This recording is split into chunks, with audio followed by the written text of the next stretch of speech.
اعوذ باللہ من الشیطان الرجیم، بسم اللہ الرحمن الرحیم۔ اسلامک وظائف لائبریری کے پیارے ناظرین، السلام علیکم ورحمۃ اللہ وبرکاتہ۔ ناظرین، میری کچھ دنوں سے طبیعت خراب ہے، دعا فرمائیں کہ اللہ صحت یابی عطا فرمائے، صحت کاملہ عطا فرمائے۔ ناظرین، بچیوں کے اچھے رشتے کے لیے آج یہ وظیفہ لے کے حاضر ہوا ہوں۔ انما امرہ اذا اراد شیئا ان یقول لہ کن فیکون۔ سورۃ یاسین کی یہ آیت کریمہ ہے، اس کے ذریعے بچیوں کی شادی کے لیے، اچھے رشتے کے لیے بہترین وظیفہ ہے۔ ناظرین، سورۃ یاسین کا یہ بہت ہی معروف آزمودہ اور لاجواب عمل ہے۔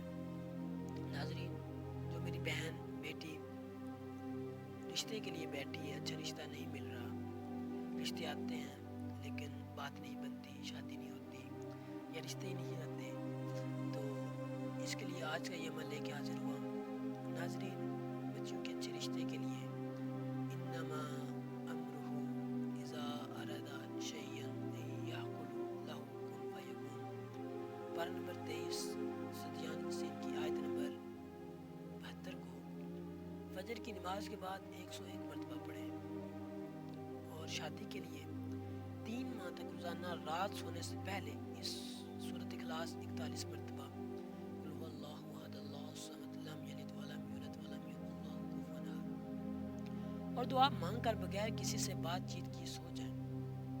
ہر نماز کے بعد یا لطیفو 129 بار پڑھیں، اور صرف شادی کے لیے دعا کریں۔ اور ناظرین، شادی کے لیے سورۃ دعا روزانہ بعد نماز عشاء 1 مرتبہ لازمی پڑھیں۔ آپ نے یہ عمل 3 ماہ تک کرنا ہے۔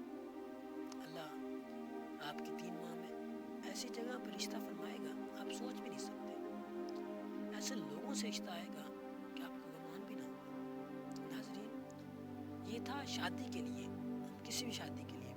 اب جو میں اگلا وظیفہ بتانے جا رہا ہوں وہ ہے پسند کی شادی کے لیے۔ بعد نماز عشاء 1100 مرتبہ یا غنی یا مغنی پڑھے اور دعا کرے، اور یہ آیت کریمہ انما امرہ اذا اراد شیئا ان یقول لہ کن فیکون یہ پڑھے 101 مرتبہ، تو اس کی جہاں پہ وہ پسند کی شادی کرنا یا کرنی چاہتی ہے اس کی ہو جائے گی۔ ناظرین، تیسرا وظیفہ ہے رکی ہوئی شادی کے لیے۔ جو میری بہن یا بھائی کی شادی رکی ہوئی ہے، مغنی ہو گئی ہے، شادی نہیں ہو رہی یا نکاح ہو گیا، شادی نہیں کر رہے، تو ان کے لیے یہ وظیفہ ہے رکی ہوئی شادی کے لیے۔ ہر نماز کے بعد 313 مرتبہ یا فتح پڑھے اور دعا کرے، اور اس کے بعد 101 مرتبہ انما امرہ اذا اراد شیئا ان یقول لہ کن فیکون پڑھے، تو انشاءاللہ اللہ